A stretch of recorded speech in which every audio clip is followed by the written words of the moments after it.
बिस्मिल्लाहिर्रहमानिर्रहीम, अस्सलाम वालेकुम। विनस स्पोर्ट्स के साथ आपका मेज़बान शहजादा मोइन हाजिर है। पाकिस्तान और वेस्ट इंडीज़ के दरमियान 3 T20 मैचेस की सीरीज़ अख्ताम पजीर हुई। पाकिस्तान ने 3 T20 मैचेस की सीरीज़ अपने नाम की। आखिरी मैच में पाकिस्तान ने 13 रन से कामयाबी हासिल की। पाकिस्तान की जानिब से बड़ी ज़बरदस्त बैटिंग का मुजाहरा किया गया। साहबजादा फरहान ने 74 रन की बारी खेली और उनका भरपूर तौर पर साथ दिया साइम अयूब ने, जिन्होंने 66 रन की बारी खेली। दोनों के दरमियान 138 रन की बल्लेबाजी हुई है। ओपनिंग शराकत रही है और बड़ी ज़बरदस्त है, दोनों ने बल्लेबाजी की है इस मैच के अंदर। और पाकिस्तान ने जहां पहले खेलते 189 रन स्कोर के 190 रन का हदफ दिया वेस्ट इंडीज़ को इस मैच में जीतने के लिए। और वेस्ट इंडीज़ के बैटर्स अच्छा खेलते रहे, लेकिन फिर वही हुआ जहां पर हम देखते हैं जिस खिलाड़ी को नजरअंदाज किया जा रहा था पाकिस्तान टीम के लिए, जिन्हें मौके नहीं दिए जा रहे थे, उन्होंने अपनी परफॉर्मेंस से एक दफा फिर साबित कर दिया कि वो नौजवान जरूर हैं लेकिन टैलेंट से भरपूर हैं। सुफियान मुकीम ने बड़ी जबरदस्त बॉलिंग का मुजाहरा किया पाकिस्तान की जानिब से और 4 ओवर में 20 रन दिए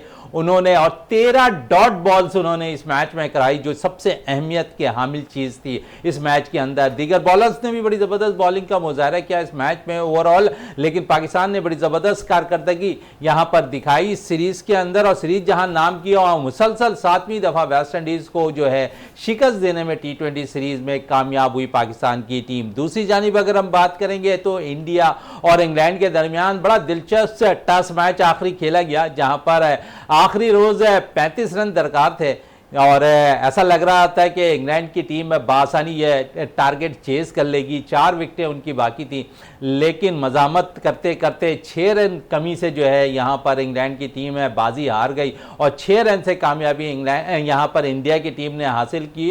और बड़ी ज़बरदस्त बॉलिंग का मुजाहरा अगर हम देखें तो यहाँ पर करते दिखाई दिए मोहम्मद सिराज, जिन्होंने इस मैच में 5 विकेटें हासिल की। जहाँ इस मैच में बहुत से रिकॉर्ड्स कायम हुए हैं, वहाँ पर एक रिकॉर्ड बड़ा इंपॉर्टेंट रहा इस टेस्ट सीरीज के अंदर। और इस टेस्ट सीरीज के अंदर 70 साला टेस्ट क्रिकेट के अंदर अब तक जो है सेंचुरियों का जो रिकॉर्ड था वो बनता दिखाई दिया है। इससे कबल 1955 में वेस्ट इंडीज और ऑस्ट्रेलिया के दरमियान 21 सेंचुरियां बनी थी।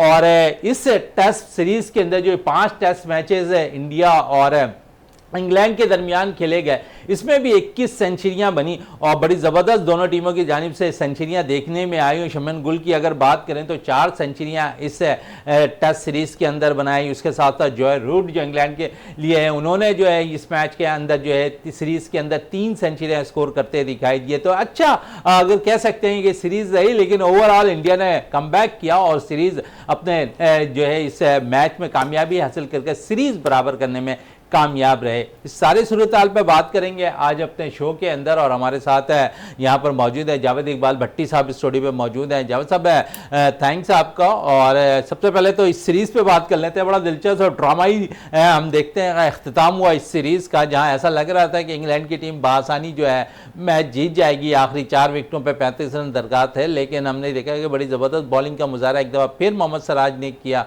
और टीम को कामयाबी दिलाने में कामयाब हुए और सीरीज़ बराबर करने में कामयाब रही यहाँ पर इंडिया की टीम।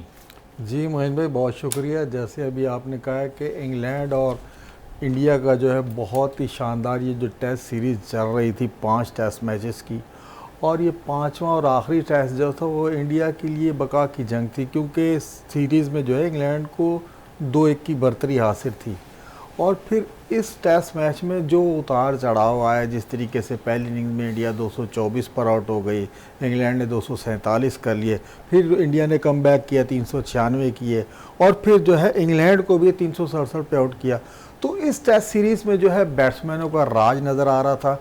जैसे अभी आपने अपने इंट्रो में भी कहा है कि इसमें बहुत ज़्यादा यानी कि 21 सेंचुरियाँ 5 मैचेस की सीरीज़ में बनी, जिसमें शब्बन गिल भी शामिल है, जॉय रूट है, हैरी ब्रूक है, इवन के बेन स्टोक हैं, जसवाल है, कृष्णा है और आपको पता है कि गिल है। तो इस सीरीज़ में रन्स के तो अंबार थे, लेकिन मोइन भाई यहाँ बॉलर बहुत ज़्यादा मेहनत करते हुए नजर आए।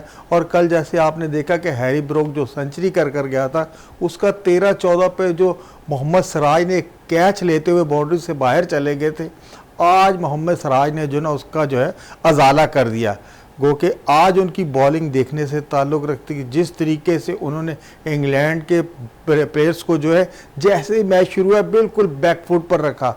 और शब्बन गुल की भी तारीफ़ करनी होगी कि उन्होंने एक एंड से मोहम्मद सिराज को कंटिन्यू किया, और मोहम्मद सिराज को कंटिन्यू करने का ये हुआ है कि उन्होंने जो अपना ये आखिरी स्पेल इस टेस्ट में करवाया, बहुत ही शानदार लाइन और लेंथ पे बॉलिंग की, और उन्होंने ये 5 जो आउट किए उसमें 3 से 4 तो बोल्ड आउट हैं। तो यहाँ से अंदाज़ा लगाएं। लेकिन ये है कि इसमें क्रिकेट देखिए, जो टेस्ट क्रिकेट लेजेंड असल गेम जो है टेस्ट क्रिकेट है। आज जो है टेस्ट क्रिकेट का सबसे ज़्यादा शायकीन जो देखने वाले थे, और जिस तरीके से 5 दिन इंग्लैंड में आपको पता है कि स्टेडियम फिल होते हैं, जो तमाशाई आए थे उन्हें बहुत मज़ा आया होगा, एक अच्छी क्रिकेट देखने को मिली। गो के इंग्लैंड बिल्कुल जीत के करीब आ गया था, और फिर 6 रन से आपको पता है जब इंडिया मैच जीत जाएगा तो क्या एक्साइटिंग होगी ग्राउंड में, वो इंडिया के तमाशाई, वो इंग्लैंड के तमाशाई।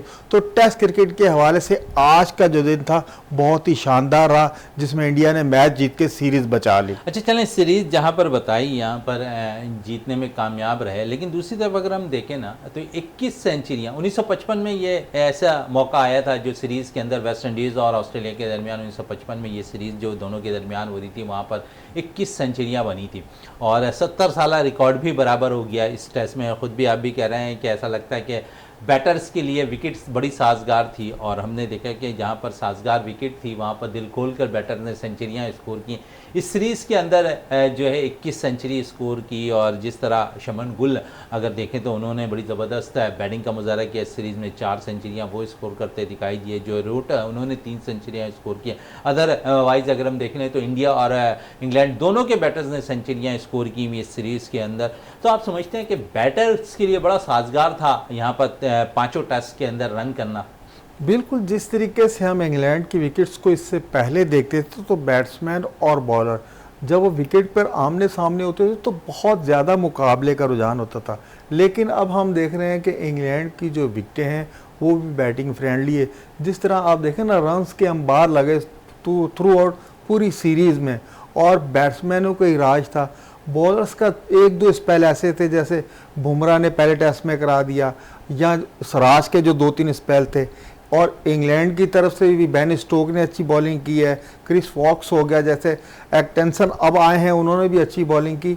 लेकिन ये कि अगर आप पूरा अगर ये टेस्ट सीरीज़ के तनाजुर में देखें तो यहाँ बैट्समैनों का राज था, और फिर आपको पता है 70 साल से जो रिकॉर्ड कायम था, आज जो है उन्होंने 121 सेंचुरियाँ होगी सीरीज़ के 21 सेंचुरियाँ जो है सीरीज़ के अख्ताम पर अब तक बनी हैं। तो इसमें आप देखें ना तो सीधा सा अगर आप देखेंगे तो बैट्समैनों को ही राज नज़र आ रहा है। फास्ट बॉलर्स ने तो यहाँ 1 से 2 दफ़ा 5 विकेटें ली हैं, लेकिन बैट्समैनों की जैसे जो रूट की बात कर लें, उन्होंने एक रिकॉर्ड बना दिया है। 13 सेंचुरियाँ जो है इंडिया के ख़िलाफ़ अपने होम ग्राउंड पे उन्होंने बना दी, और जिस तरीके से जो रूट हो गया, शबन गुल खेलते रहे, उन्होंने रन्स के अंबार लगाए। अजय जडेजा को देख लें, उन्होंने भी बहुत ज़्यादा इस सीरीज़ में रन्स किए। जसवाल हो गया, और फिर इंग्लैंड की तरफ से हैरी ब्रोक, ओली पॉप हो गए, इन सब ने जो है इस बहती गंगा में खूब हाथ धोए, सब ने रन स्कोर किए। लेकिन ये है कि कम अज़ कम जो है आपको थोड़ा सा विकेट्स का म्यार, देखिए विकेट का म्यार तो इसमें कोई दो राय नहीं कि ऐसी विकेट शायकीन चाहते हैं, लेकिन ये कि बॉलिंग के लिए भी थोड़ी सी हेल्प आउट हो। और कोई भी ऐसी विकेट नहीं थी इन 5 टेस्ट सीरीज़ में कि जहां आपके स्पिनर जो है डोमिनेट कर रहे हो। इंग्लैंड ने थ्रू आउट सीरीज़ किसी स्पिनर को, जैसे शुरू के 2 टेस्ट थे खिलाए थे, उसके बाद उन्होंने किसी स्पिनर्स पे जो है एतमाद नहीं किया। आप अपने फास्ट बॉलिंग की स्ट्रेंथ बढ़ाते रहे। बशीर ने 2 टेस्ट खेले थे, उसके बाद जो इंजरी हुई है उसके बाद वो वापस नहीं है। तो हम ये कह सकते हैं कि इस सीरीज़ में जो है बैट्समैनों को पलड़ा भारी था। चलें, इस सीरीज़ के अंदर बैट्समैनों का पल्ला भारी था। दूसरी तरफ पाकिस्तान और वेस्ट इंडीज़ के दरमियान पाकिस्तान ने टेस्ट से यहाँ पर T20 सीरीज़ जीती वेस्ट इंडीज़ के ख़िलाफ़, और मुसलसल 7वीं टेस्ट सीरीज़ पाकिस्तान ने जो है T20 सीरीज़ पाकिस्तान ने अपने नाम की है। बड़ी ज़बरदस्त आखिरी T20 मैच के अंदर जो है पाकिस्तान की जानिब से सुफियान मुकीम ने बॉलिंग की है, और वहाँ पर 20 रन दिए उन्होंने 4 ओवर्स के अंदर, और 13 डॉट बॉल्स की हैं। और मिडल्स पे जो हम बात कर रहे थे ना बॉलिंग की, तो मिडल्स में मैं समझता हूँ कि मैच को वापस लाने में सुफियान और हारिस रऊफ़ का बड़ा कंट्रीब्यूशन रहा। दोनों ने बड़ी ज़बरदस्त मिडल्स पे बॉलिंग की। तो आप समझते हैं दोनों के रोल की बदौलत पाकिस्तान ये T20 सीरीज़ अपने नाम करता हुआ दिखाई दिया। जी मोहन भाई, देखें जब हम पहला मैच जीते थे तो वो 14 रन से जीते थे, और फिर दूसरा मैच जो है इंग्लैंड 2 विकेट से जीत गया था। तो हमारे देखिए पलड़ा तो हमारा शुरू दिन से ही भारी था। हमारे जो 15 मैचेस हुए थे हम तकरीबन उसमें से ज़्यादातर हम ही जीते हुए थे। और वेस्ट इंडीज़ उससे पहले आपको पता है कि ऑस्ट्रेलिया के ख़िलाफ़ क्लीन स्वीप के बाद हमारे से हम पल्ला हुई थी। लेकिन देखें, मैं आज भी वो कहूँगा कि बॉलर्स ने दूसरे मैच में भी जो हम हारे हैं, हमारे स्पिनर्स तो मैच में वापस ले आए थे, लेकिन आपके फास्ट बॉलर हसन और शहनशाह अफरीदी है, उनको रन लग गए। 3 ओवर में 36 रन बहुत होते हैं, लेकिन जब आप बिल खोल कर रन देंगे, जैसे आखिरी बॉल पे भी 4 रन दरकार थे और कोई मुस्तनद बैट्समैन जैसन होल्डर था, जैसन होल्डर ने जो आखिरी बॉल पे जो है बाउंड्री जड़ दी, तो फिर उसके बाद है कि स्पिनर थ्रू आउट इस टूर्नामेंट में कामयाब। जैसे आपने सुफियान मुकीम की बात की है, सुफियान मुकीम ने पूरे इस टूर्नामेंट में तीनों मैचेस में उन्होंने बिल्कुल बेहतरीन और 20 से ज़्यादा में तीनों इनिंग में उन्होंने 20 से ज़्यादा रन नहीं दिए। यही प्रेशर होता है जब हमारे जेन्युइन आप स्पिनर टीम में डालेंगे तो वो आपको रिजल्ट देंगे। पार्ट टाइम स्पिनर जो है वो ऐसे रिजल्ट नहीं देते। जिस तरीके से सुफियान मुकीम ने जो इस सीरीज़ में बॉलिंग की, और बहुत जैसे आपने कहा कि जब हम सीरीज़ जीते आखिरी तीसरा मैच, उसमें नो डाउट हारिस रऊफ की बहुत ज़बरदस्त बॉलिंग थी। उन्होंने 4 ओवर में 34 रन देके एक आउट किया, और सुफियान ने जैसे आपने कहा कि 13 डॉट बॉल और फिर मिडल्स के और एंड के ओवर्स के अंदर डॉट बॉल कराना, ये बड़ी मायनेखेज बात होती है। जैसे अभी आपने कहा है कि ठीक है, नौजवान है, असल मसला ये है कि नौजवान को हमने ग्रूम करना है। जब हम उन्हें चांस देंगे, जब उन्हें एक प्लेटफॉर्म मुहैया करेंगे, तो आपको वो रिजल्ट देगा। और देखें, सुफियान मुकीम ने भी रिजल्ट दिया आपको। अब आप बैटिंग की तरफ आ जाते हैं, देखिए बैटिंग हमने सीरीज ज़रूर जीत ली, लेकिन थ्रू आउट इस सीरीज़ में जो 3 मैचों की सीरीज़ थी, हमारे बैट्समैन स्ट्रगल करते हुए नजर आए। अब ये देखें, तीसरे मैच में साहबजादा फरहान ने 74 रन की बारी खेली, साइम ने 66 की बारी खेल दी। उसके बाद तो वही हसन नवाज 15, फिर उसके बाद 11 और 2। देखिए, चलो इस पे मजीद और भी बात करेंगे, लेकिन मुझे ब्रेक के लिए कहा जा रहा है। ब्रेक से वापस आते हैं तो गुफ्तगू को मजीद जारी रखते हैं।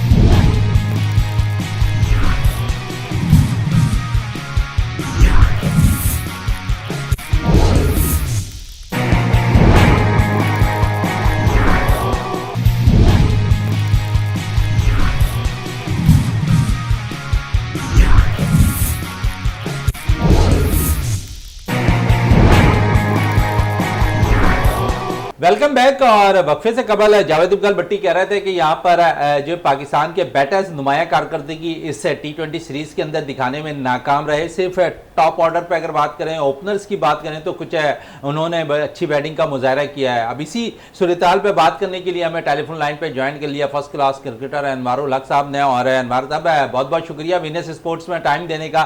पाकिस्तान ने 7वीं सीरीज अपने नाम कर ली है, क्या कहेंगे इस सीरीज के ऊपर? पहले तो बहरहाल पाकिस्तान क्रिकेट बोर्ड को और पाकिस्तान प्लेयर को मैं इस बात पे मुबारकबाद दूंगा कि हमने सीरीज जीत ली है। मगर इस बात को ध्यान में रखिएगा कि कन्विंसिंगली भी इतना विन नहीं था। जो हम मैच जीते हैं बहुत ही ज्यादा, मैं ये समझता हूँ कि बहुत नैरो मार्जिन से मसला देखिए कि हम लोगों ने उनको जो ना ये हराया है। और वो they played good cricket, no doubt पाकिस्तानी भी बहुत अच्छा खेले हैं, बट जिनसे हम एक्सपेक्टेशंस कर रहे थे लड़कों से, उनकी परफॉर्मेंस इतनी अच्छी नहीं आई। जैसा कि T20 में हम हमेशा से साहबजादा फरहान को निगलेक्ट करते हैं और वो हमेशा रन्स करता है। मेरी समझ में नहीं आता कि उसको एज एन ओपनिंग बैट्समैन क्यों नहीं खिलाते। इस फॉर्मेट का वो आइडियल प्लेयर है, वनडे का आइडियल प्लेयर है। तो हमारे यहाँ मेरी ये समझ में नहीं आता, लाइकिंग डिसलाइकिंग वाला मामला है। साहिब मुझे ठीक है, he is a good product of shorter format. अच्छा, आपने अभी बात की साहबजादा फरहान की, अनवार उल हक साहब आपने बात की अभी साहबजादा फरहान की, और मैं भी बड़ा हिमायत करता हूं साहबजादा फरहान के लिए। काफ़ी आवाज़ें भी अपने प्लेटफॉर्म से भी उठाता रहा हूं। जब भी उसे मौका मिला क्रूशियल टाइम पे, जब से वो डोमेस्टिक क्रिकेट से टॉप ऑर्डर बैटिंग पर रन करता दिखाई दिया, फिर जब उसने पाकिस्तान सुपर लीग में परफॉर्म किया, बांग्लादेश के खिलाफ होम सीरीज में उसे आखिरी मैच में मौका, वहाँ उसने निफ सेंचुरी से ज़्यादा रन स्कोर किए। फिर होम सीरीज, उसके बाद बांग्लादेश सीरीज हुई, वहाँ भी आखिरी मैच में मौका, वहाँ पर भी निफ सेंचुरी से ज़्यादा स्कोर। फिर जब आपने यहाँ मौका दिया वेस्ट इंडीज़ के खिलाफ, तो 3 में से 2 मैचेस में निफ सेंचुरी स्कोर कर दिया। और मैं समझता हूँ कि इस वक्त T20 का बेस्ट मैं समझता हूँ साहबजादा फरहान मौजूद है। आपकी बात में मैं बिल्कुल मुत्तफिक हूँ आपकी बात से, लेकिन मौके क्यों नहीं मिल रहे? मौके इसलिए नहीं मिल रहे कि आपके पास है दो बड़े प्लेयर्स है, आपने शायद साहिम अय्यूब को कंटिन्यू करना है चाहे वो परफॉर्म करे ना करे। खुशी की बात है कि साहिम भी अब परफॉर्म कर रहा है, उन्होंने भी इस सीरीज के अंदर 2 सेंचुरी स्कोर कर लिया है। दूसरी तरफ अगर हम देखें तो फखर जमान थोड़ा सा आउट ऑफ फॉर्म नजर आ रहे हैं। देखिए बात है कि Fakhar Zaman played lot of cricket now. देखिए अब वो इस उम्र के इस हिस्से में आ गए हैं कि उनके रिफ्लेक्सेस वो आज से जो 10 साल पहले थे वो रिफ्लेक्सेस नहीं है। डेफिनेटली हर इंसान का एक टाइम होता है, वो टाइम होता है, उसके बाद उसके रिफ्लेक्सेस स्लो होने लगते हैं। और T20 फॉर्मेट ऐसा है वो कभी भी हो सकता है 40-50 रन कर दें, मगर मेरा अपना मानना यह है कि Fakhar Zaman has done the maximum. अब आप नए लड़कों को चांस दें, नए लड़के आपके जो बैक बेंच पे बैठे हैं आप उनको ट्राई करें, आपने डेवलप करना है ना। ये तो सर्व कर चुके हैं पाकिस्तान को, पाकिस्तान के लिए बहुत अच्छी इनिंगें खेल चुके हैं, उनमें बहुत पोटेंशियल था इस क्रिकेट के लिए, वो आइडियल क्रिकेटर थे। लिहाजा अब जो है ना हमारे पास टाइम है अपनी रीबिल्डिंग की तरफ जाना है, लिहाजा अब आपको खिलाना चाहिए। अभी आपके पास एक दानियाल लड़का एक बहुत अच्छा आया और ये दूसरा जो तेज बॉलर जो आया है हसन, क्या नाम है उसका, वो भी बहुत Salman Mirza. Salman Mirza is a very good bowler. अब आप देख रहे हैं इन लोगों को इनकरेज कर रहे हैं, आप इन लोगों को ऊपर लेके आए हैं। दानियाल मुझे बहुत पसंद आया, वो भी बहुत अच्छा है। आफरीदी जो है अब्बास आफरीदी मैं समझता हूं one of the best T20 format, the best bowler Pakistan. मैं ये समझता हूँ कि इस वक्त वो is the best one, he is the best among the all. Faheem Ashraf बहुत अरसे से क्रिकेट खेल रहे हैं, उनको बहुत मौके मिल चुके हैं, वो कई साल से पाकिस्तान के लिए खेलते रहे हैं। लिहाजा इन लड़कों को ट्राई करें, इनमें बहुत पोटेंशियल है और ये बहुत एनर्जेटिक है और इस न्यू ब्रांड ऑफ क्रिकेट को बहुत अच्छा समझते हैं। मेरा ये कहने का मकसद है कि आप जो है ना आपको लड़कों को आजमाना पड़ेगा। और देखिए हार जीत तो ये क्रिकेट का एक हिस्सा है। अभी आप देखिए आपको अपनी रीबिल्डिंग की तरफ जाना है। जब टीम में लड़के देखिए साहिम अय्यूब के अंदर टैलेंट मौजूद है, फॉर्म में होना नहीं होना एक अलग इशू है, लिहाजा उसको अभी आप कंटिन्यू करें, इसलिए कि वो आपके पास एक ऐसा प्लेयर है कि वो आपको आगे 4-5 साल और सर्व कर सकता है और उसकी एक अच्छी जो स्पेशलिटी है जो। अच्छा अनवारुल हक साहब, बैटर्स पे काफी बात हो रही है, काफ़ी रन स्कोर किए हसन नवाज ने होम सीरीज़ के अंदर, लेकिन हम समझते हैं कि जिस तरह न्यूजीलैंड में परफॉर्मेंस रही, जिस तरह बांग्लादेश में परफॉर्मेंस रही, अब वेस्ट इंडीज़ में भी परफॉर्मेंस हसन नवाज की कुछ ऐसी खास नज़र नहीं आ रही है। होम सीरीज़ के अंदर तो वो अच्छा परफॉर्म कर जा रहे हैं, लेकिन जब गैर मुल्की दौरे पर होते हैं तो शायद ऐसा लगता है कि उनका बल्ला रन उगलने से कासिर नज़र आता है। आप हसन नवाज की बात कर रहे हैं या दूसरे? हसन नवाज बात कर रहे हैं जो हसन नवाज बैट्समैन जिन्होंने न्यूजीलैंड में 100 रन किए थे। जी बात है कि 2 नवाज मिक्स हो रहे हैं। जी हसन नवाज की बात कर रहा हूँ, बाद में मोहम्मद नवाज की तरफ आऊंगा। जी he is a good player, देखिए he is a very very good player, उसमें पोटेंशियल नजर आता है। उस लड़के के अंदर सबसे बड़ी बात यह है अकॉर्डिंग टू सिचुएशन खेलता है, वो हमेशा अपनी टीम के लिए खेलता है कि टीम की रिक्वायरमेंट क्या है, टीम की अपने जो ना अपने रन्स के लिए नहीं खेलता। तो वो इस तरह की जो क्रिकेट होती है T20 क्रिकेट जो है उसमें इसी तरह खेलना पड़ता है जिस तरह से इस लड़के के अंदर पोटेंशियल है। तो मैं ये समझता हूँ कि ये एक पाकिस्तान के लिए एक अच्छा बैट्समैन साबित होगा और मिडिल ऑर्डर का या ओपनिंग स्लॉट के अंदर फर्स्ट 4 के अंदर इसको खिलाएं, ये पाकिस्तान के लिए बहुत चले पाकिस्तान के लिए लंबे अरसे तक सर्व कर सकता है हसन नवाज। और दूसरी तरफ एक और विकेट कीपर बैटर की बात कर रहा हूँ मोहम्मद हारिस की, मुसलसल वो भी नाकाम नजर आ रहे हैं। माजी में अगर हम देखें तो उमर अकमल भी विकेट कीपिंग किया करते थे और यहाँ पर साहबजादा फरहान भी विकेट कीपर बैटर के तौर पर है। सर बात यह है हारिस का मेरी एक बात समझ में नहीं आई है, किस बुनियाद के ऊपर इस शख्स को टीम के अंदर बार बार रखा जा रहा है। मेरी समझ से बाहर आ रहा है कि ये क्या कौन सी गिदड़ सिंह इस शख्स के पास है। आपने न्यूजीलैंड के टूर पे से कप्तान बना के भेज दिया।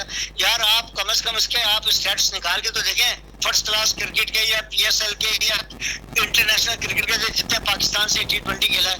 यार ये कोई मजाक का खेज सी बात है कि आप एक लड़के को इतनी हाइप दे रहे हैं।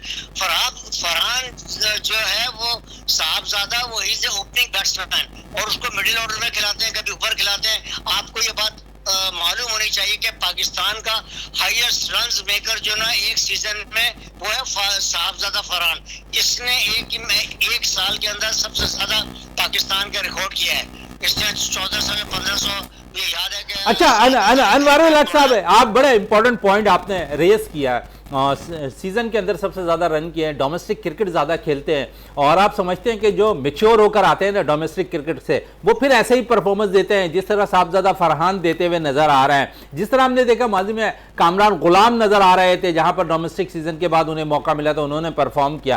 तो अब समझते हैं कि डोमेस्टिक सीज़न बड़ा इंपॉर्टेंट होता है किसी भी बैटर्स के लिए और किसी भी बॉलर्स के लिए। अगर वो वहाँ परफॉर्म करते हैं, रन करते हैं या आउट करते हैं, जब उन्हें मौका मिलता है तो वो मिच्योर इतने हो चुके होते हैं कि आसान रहता है उनके लिए मैचेस में स्कोर करना या विकेट लेना।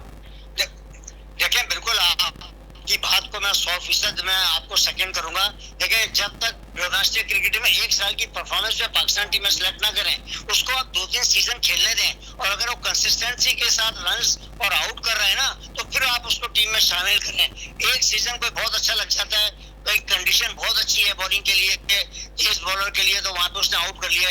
कहीं पे स्पिनर्स की कंडीशन बहुत अच्छी है, उसने आउट कर लिया। ऐसा नहीं होना चाहिए। आपको 2-3 साल की परफॉर्मेंस उसकी कंसिस्टेंसी के साथ देखने के बाद उसे पाकिस्तान टीम में इंडक्ट करें। ऐसा नहीं है कि एक मैच में 100 कर दिए। डोमेस्टिक में कामरान गुलाम ने, साहबजादा फरहान ने बेतहाशा डोमेस्टिक क्रिकेट में रन्स किए जब ये पाकिस्तान खेले हैं। ये मार पे इतना रगड़ा खा के आए हैं कि इनके लिए ये क्रिकेट में खेलना या किसी सिचुएशन में अपने आप को सरवाइव करने के इनके अंदर फन मौजूद है। इसलिए जो डोमेस्टिक क्रिकेट जो ना ये असल में असल बेसिक है, आपको इंटरनेशनल क्रिकेट में ये सपोर्ट करता है। मैं पाकिस्तान की पीछे की मिसाल भी देता हूँ, जावेद मिर्जा, जहीर अब्बास, अपने आसिफ इकबाल, मुश्ताक मोहम्मद। सर आपकी अपनी मिसाल खुद है। डोमेस्टिक क्रिकेट इतनी खेल के आए थे, फिर पाकिस्तान खेले। सर आपकी अपनी मिसाल खुद है। मैं खुद भी 110 मैच खेले हूँ यार, मैंने भी रन खेले हैं। मैं इतना रन करने के बाद मैंने जब पाकिस्तान के लिए साइड मैचेस खेला है, उन्होंने मुझे ऐसे नहीं खिला दिया था। मैंने पाकिस्तान में उस साल मैंने 11 मैचों में 1000 रन किए थे। 82-83 की बात है, मुझे अच्छी तरह याद है, जब मुझे ऑस्ट्रेलिया के खिलाफ खिलाया था। ऐसी नहीं कि मतलब किसी की पसंद नापसंद पे नहीं खेला था। इंडिया के खिलाफ भी मैं जब खेला था तो मैंने 3 मैच में 370 रन किए हुए थे। तो ये जो होते वो मेरी बैड लक है कि मैं उसको अवेल नहीं कर सका, या जो इसके पीछे मुहर्रिकात थे वो मैं, क्योंकि आपसे ऑन एयर ही डिस्कस नहीं कर सकता। मगर मैं फर्स्ट क्लास क्रिकेट की अहमियत को बता रहा हूँ कि ये एक बहुत बड़ी टूल है आपकी सक्सेस की, पाकिस्तान क्रिकेट में डेवलपमेंट की ये टूल है। हमारे यहाँ क्या हो गया कि ग्रास रूट लेवल पे क्लब क्रिकेट और स्कूल और यूनिवर्सिटी क्रिकेट जो है बिल्कुल खत्म हो चुकी है। हमारे जमाने में उसकी हमारी फ्रीशिप हुआ करती थी, स्कूल में, कॉलेज में, यूनिवर्सिटीज में एक ऑनर होता था। अभी जब से डिपार्टमेंट इमरान खान साहब को पता नहीं ऑस्ट्रेलिया का कौन से क्या चीज पसंद आई कि उसका स्ट्रक्चर वो पाकिस्तान में लिया है।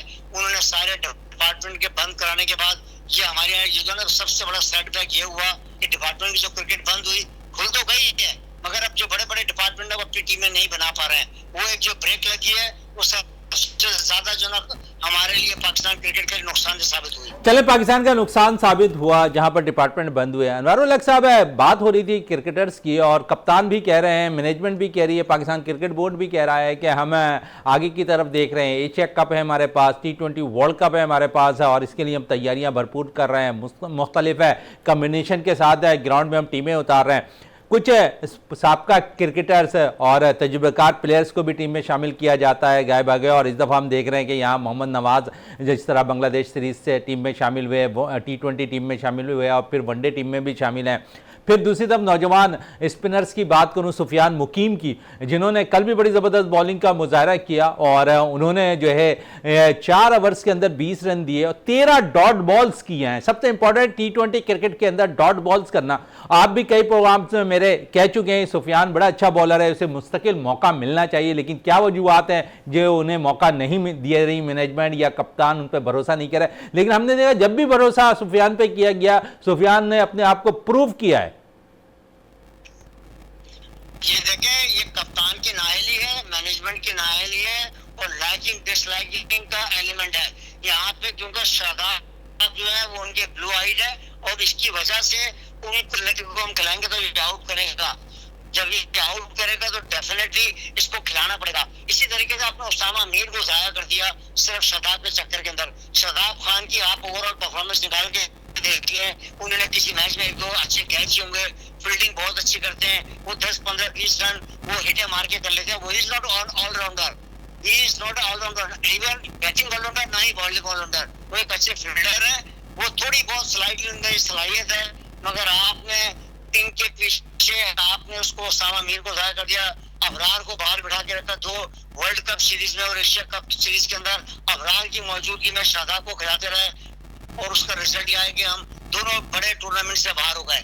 और अभी सफियान मुकीम के साथ भी यही कर रहे हैं, क्योंकि नवाज जो है ना वो उनका लाइक माइंडेड आदमी है। वो इन्हीं रोटी ग्रुप का एक हिस्सा है, जो ये 5-6 का जो ग्रुप है ना, वो इसका पार्ट एंड पार्सल है। इसलिए इसको नहीं खिलाते कि ये परफॉर्मेंस देगा, जब खिलाते हैं जब परफॉर्मेंस देता है। तो खुदा के लिए मैं जो पाकिस्तान क्रिकेट बोर्ड के आला हुकाम है, पाकिस्तान का सोचें, ये चीफ सेलेक्टर्स और जो भी बैठे हैं वो उनको इंस्ट्रक्ट करें कि इसको खिलाएं। देखें, आपको बांग्लादेश सीरीज में भी और होम सीरीज में इसको खिलाना चाहिए था। ये इस टाइप का बॉलर है, ये जो है ना ब्रेक थ्रू दे सकता है और टीम को आउट करने की सलाहियत रखता है। मगर चूंकि यहाँ पे वो एक मसला है कि कप्तान के नूरे नजर हैं, किसी के वो फ्रेंचाइज के नूरे नजर हैं, वो खेल रहे हैं। अब वो माशाल्लाह चले नूरे नजर। एक आखिरी सवाल करना चाहूंगा, क्योंकि इस वक्त हमारे पास मिडल पर ना डॉट बॉल्स करने वाले बॉलर्स है थोड़ा सा कम नजर आ रहे हैं। सुफियान ने ये रोल कल अदा किया। 13 डॉट बॉल T20 क्रिकेट के फॉर्मेट के अंदर अपने 4 ओवर्स के अंदर बड़ी अहमियत के हामिल होते हैं। दूसरी तरफ हारिस रऊफ ने भी अच्छी बॉलिंग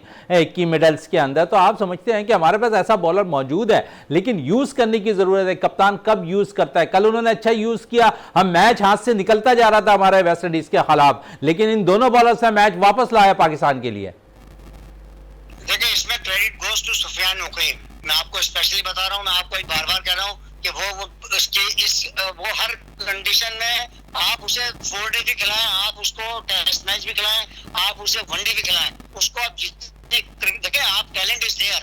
आपको हर मैच में आउट करके नहीं देगा, किसी मैच में हो सकता है उसकी पटाई भी हो, मगर आपने उसे कंसिस्टेंसी के साथ उसे क्रिकेट खिलाएं। तो पाकिस्तान के लिए और टेस्ट क्रिकेट के लिए भी एक अच्छा बॉलर साबित होगा, 1 डे के लिए भी साबित होगा, T20 के लिए भी साबित होगा।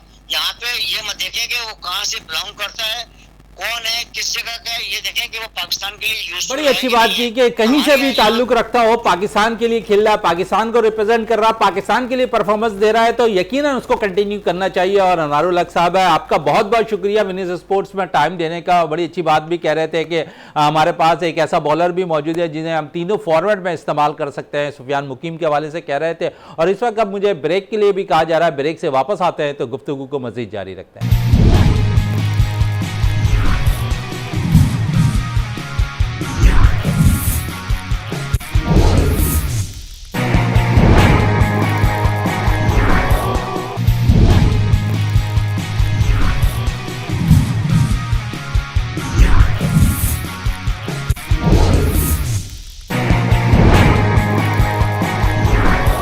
Welcome back. और वक्फे से कबल हमारे साथ टेलीफोन लाइन पर मौजूद थे फर्स्ट क्लास क्रिकेटर अनवारुल हक साहब, और बड़ी अच्छी बात कह रहे थे कि टीम में जो है अच्छे परफॉर्मेंस देने वाले प्लेयर्स को कंटिन्यू करना चाहिए। जावेद इकबाल भट्टी हमारे साथ स्टूडियो पे मौजूद हैं। जावेद साहब, बड़ी अच्छी बात कर रहे थे यहाँ अनवारुल हक साहब, और कंटिन्यू आप भी और हम भी यहाँ पर अपने इसी प्लेटफॉर्म से काफ़ी सुफियान के लिए आवाज़ें उठाते रहे, साहबजादा फरहान के लिए आवाज़ें उठाते रहे, और जो प्लेयर्स के लिए भी हमने यहाँ से इस प्लेटफॉर्म से आवाज़ उठाई वो पाकिस्तान टीम में शामिल हुआ और उसने परफॉर्मेंस दी। तो आप समझते हैं कि प्लेयर्स को मौके देने की ज़रूरत होती है जिसके अंदर टैलेंट होता है। हमने देखा सुफियान को मौका मिला, उन्होंने प्रूव किया।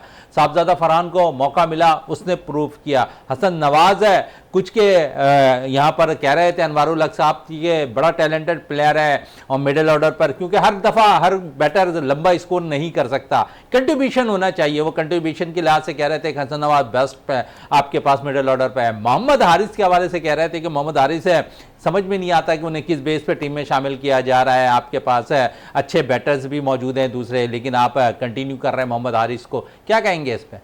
जी मोहन भाई, देखिए बात वही है जैसे अनवार भाई कह रहे थे, जो प्लेयर भी आपके लिए बेस्ट दे रहा है, वो चाहे T20 हो, 1 डे हो या टेस्ट मैचेस हो, जो आपको 100% दे रहा है, तो आपको इसमें कोई मुज़ायका नहीं, आपको उसको कंटिन्यू चांस देने चाहिए। जिस तरीके से हम साहबजादा फरहान की बात कर रहे थे कि फरहान को जो भी सीरीज़ होती थी आखिरी का 1 मैचेस देते थे, वो होम हो या अवे हो, और जहाँ साहबजादा फरहान को चांस दिया, देखें वो आया है डोमेस्टिक के स्ट्रक्चर से, वो थ्रू प्रॉपर चैनल जो है खेलता हुआ आ रहा है, उसके क्रेडिट पे बहुत ज़्यादा सीज़न में रन्स हैं। तो उन्होंने जहाँ भी उसे मौका मिला उन्होंने प्रूफ किया। अगर वो अपना 100% शो कर रहा है और प्रूफ करके दे रहा है तो आपको उसको कंटिन्यू ऊपर ही रखना चाहिए। और जैसे अब बात कर रहे हैं सुफियान मुकीम की, सुफियान मुकीम को यहाँ आपने कंटिन्यू जो चांस दिए हैं और उसने अवेल किए हैं, वही आपकी टीम के काम आए। गो के हमारे पास कोई इतना बड़ा स्कोर नहीं लगा हुआ था, लेकिन जिस तरीके से उस लड़के ने ये तीसरे मैच में बॉलिंग कराई हारिस रऊफ के साथ, उनका बिल्कुल एक्सीलेंट एक स्पेल था। और फिर 13 बॉल डॉट कराना, यानी कि 2 ओवर जो है आप डॉट कराएं और इतनी शानदार बॉलिंग करें, यही वो स्पेल था जिसकी वजह से वेस्ट इंडीज़ जो है बैकफुट पर गया। और रही बात हमारे साइम अयूब की, साइम अयूब के बारे में तो हम रोज़ कहते हैं कि उसमें बहुत ज़्यादा पोटेंशियल है, लेकिन वो मनमोजी प्लेयर लग रहा है हमें। किसी दिन वो 50 कर देता, किसी दिन वो 10 भी नहीं पार कर पाता। तो ये है कि उन्होंने तसलसल से जो है ना अपनी परफॉर्मेंस पे तवज्जो देनी होगी। साहिबजादा फरहान जिस तरीके से परफॉर्म कर रहे हैं, इसी तरह अगर साइम भी परफॉर्म करता है। देखिए कल के मैच में आप देख लें इन दोनों प्लेयर्स के दरमियान 138 रन की शराकत हुई। अगर 138 रन की शराकत हो गई थी, उसके बाद जो 3 ओवर बच रहे थे तो उसमें देखिए रन्स बन गए। असल मसला ये होता है कि आप जब जाते हैं विकेट पे और ग्राउंड में जाके आप शो करते हैं अपनी स्किल और टेम्परामेंट के साथ खेलते हैं तो रन ऑटोमेटिकली मिलते हैं। तो बात वही है, वो चाहे सुफियान मुकीम हो, साहिबजादा फरहान हो, जो लड़का भी परफॉर्म कर रहा है उसे कंटिन्यू पाकिस्तान क्रिकेट बोर्ड को और जो मैनेजमेंट साथ है उनको कंटिन्यू करवाना चाहिए। जैसे सुफियान का वनडे सीरीज़ में भी नाम है और मोहम्मद नवाज़ का भी वनडे सीरीज़ में नाम है, तो आपको पास चॉइस तो ज़रूर है, लेकिन आपको तरजीह देनी होगी जो आजकल आपको परफॉर्म करके दे रहा है। गो के नवाज़ ने भी सीरीज़ में अच्छी बॉलिंग की है, लेकिन देखें सुफियान मुकीम और नवाज़ ये बिल्कुल एक अलग अलग चीज़ है। वो लेफ़्ट आर्म स्पिनर है लेकिन ये भी लेफ़्ट आर्म स्पिनर है। तो मैं ये चाहूँगा कि सुफियान मुकीम को जो है कंटिन्यू जो वनडे हैं हमारे उसमें भी कंटिन्यू कराया जाए, और ग्रूम होगा और पॉलिश होगी और सीनियर्स की वापसी हुई है। और जिस तरीके से हमने T20 सीरीज जीत ली है और इंशाल्लाह वनडे में भी है कि अच्छे रिजल्ट आएंगे। चलें वनडे में भी अच्छे रिजल्ट आएंगे, लेकिन एक ऐसे प्लेयर्स के हवाले से भी हम बात कर रहे हैं जिन्हें अब कंटिन्यू रखा जा रहा है चैंपियंस ट्रॉफी से लेकर अब तक, और काबिल ज़िक्र कोई परफॉर्मेंस नज़र नहीं आ रही। खुशदिल शाह भी इन्हीं लाइनअप में लगे हुए हैं, उनकी परफॉर्मेंस भी कोई ख़ास नज़र नहीं आ रही अब तक। बिल्कुल मोइन भाई, खुशदिल शाह को ले लें, फ़हीम अशरफ को ले लें, आप हारिस को ले लें, इनकी कोई परफॉर्मेंस नज़र नहीं आ रही। देखें आपको चाहिए परफॉर्म करने वाले लड़के, और परफॉर्म करने वाले आपके पास मौजूद हैं, लेकिन असल मसला है कि चांस देना। चांस जब आप देंगे, जैसे सुफियान को चांस मिला है और आपको पता साहिबजादा को चांस मिला है तो उन्होंने अवेल कर लिया। अब आप कब तक चाहेंगे? जैसे कप्तान कह रहे थे कि हम जो है एक्सपेरिमेंट कर रहे हैं, हम तजर्बे कर रहे हैं, और तो कप्तान कह रहे कि मैंने इसी वजह से बॉलिंग नहीं करवाई। सुफियान से ओवर करा लिए, नवाज से करवा लिए और बॉलर से करवा लिए, लेकिन जब तक सलमान अली का कप्तान नहीं था तो मैं ये देखता था कि वो हर मैच में बॉलिंग करते थे, वो चाहे T20 हो या वनडे हो। लेकिन आया कि मैं ये देख रहा हूँ कि सलमान अली आगा जो है इस सीरीज़ में दबाव का शिकार थे और दबाव में नज़र आ रहे थे।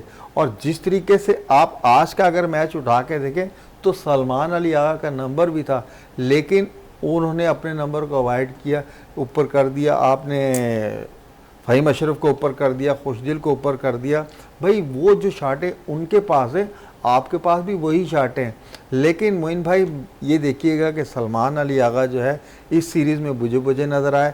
जो हैज़ ए कप्तान फ्रंट से लीड करना था, इसमें जो है सलमान अली आगा जो है वो कामयाब होते नज़र नहीं आ रहे थे, कामयाब होते हुए नज़र नहीं आ रहे सलमान अली आगा। और शाहीन शाह आफरीदी इस मैच में ड्रॉप थे और फ़खर जमान ड्रॉप थे, और फ़खर के हवाले से अनवारुल हक कह रहे हैं कि थोड़ा सा एज होता जा रहा है फ़खर का, लेकिन मैं समझता हूँ कि जहाँ पर बैटर्स हो ना तो उनके लिए एज इतनी अहमियत नहीं रखता जितना फास्ट बॉलर्स के लिए एज अहमियत रखता हुआ दिखाई देता है। फ़खर नो डाउट बड़ा आउटस्टैंडिंग प्लेयर है, और जब भी उसको मौका मिलता है तनो तनहा पाकिस्तान को उसने मैचेस जिताएँ।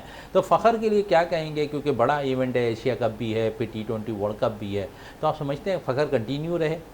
बिल्कुल मोइन में देखें फ़खर के क्रेडिट पे आपको पता तना जो उनकी इनिंग्सें हैं, उन्होंने पाकिस्तान को मैच जितवाए हैं, तो एज कोई फैक्टर नहीं। देखें आज जिम्बाब्वे के जो ब्रेंडन टेलर हैं वो 39 साल की उम्र में दोबारा कम बैक कर रहे हैं टेस्ट क्रिकेट में, तो एज कोई मैटर नहीं है, असल मसला है परफॉर्मेंस। देखिए परफॉर्मर आज उनको ड्रॉप नहीं किया है फ़खर को, फ़खर के साथ कोई इंजरी प्रॉब्लम थी, इस वजह से वो मैच नहीं खेले। तो ये चाहेंगे कि हम अब जो वनडे सीरीज़ आ रही है तो फ़खर उसमें अपने आप को शो करेगा।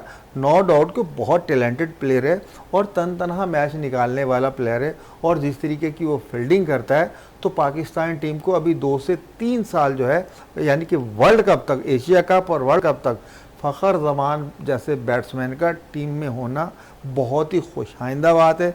जिस तरीके की वो परफॉर्मेंस देते हैं, अब देखिएगा जो वनडे सीरीज शुरू होगी वेस्ट इंडीज़ के ख़िलाफ़, तो हम यहाँ बैठ के फ़खर के बारे में बात कर रहे होंगे और देखिएगा कि वनडे सीरीज़ में परफॉर्म देगा। और ये कहते हैं रिफ्लेक्सिस का मसला, इतनी भी अभी उसकी एज नहीं हुई कि रिफ्लेक्सिस का मसला हो जाए।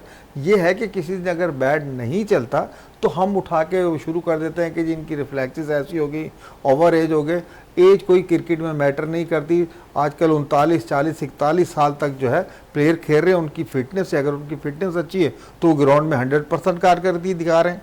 चलें, फिटनेस अच्छी है तो 100% कारकर्दगी दिखाते हुए प्लेयर्स नज़र आ रहे हैं। जावेद इकबाल भट्टी कह रहे हैं अब पाकिस्तान ने वेस्ट इंडीज़ के ख़िलाफ़ वनडे सीरीज़ खेलनी है। पाकिस्तान के सीनियर क्रिकेटर बाबर आजम भी टीम को ज्वाइन कर चुके हैं। पाकिस्तान के मिडिल ऑर्डर को मुस्तहकम करने के लिए और भी क्रिकेटर्स पाकिस्तान के लिए मौजूद होंगे। शाहीन से अब देखते हैं कि वनडे में क्या परफॉर्मेंस लेते हैं कप्तान, और क्योंकि इस टीम में मोहम्मद रिजवान कप्तानी कर रहे होंगे। अब देखते हैं कि रिजवान और बाबर जो काफ़ी अरसे से टीम से बाहर थे, अब एक दफ़ा फिर वनडे क्रिकेट के अंदर मौजूद होंगे। मोहम्मद रिजवान टीम की क़यादत करेंगे, पाकिस्तान वेस्ट इंडीज़ के खिलाफ वनडे सीरीज़ खेल रहा होगा।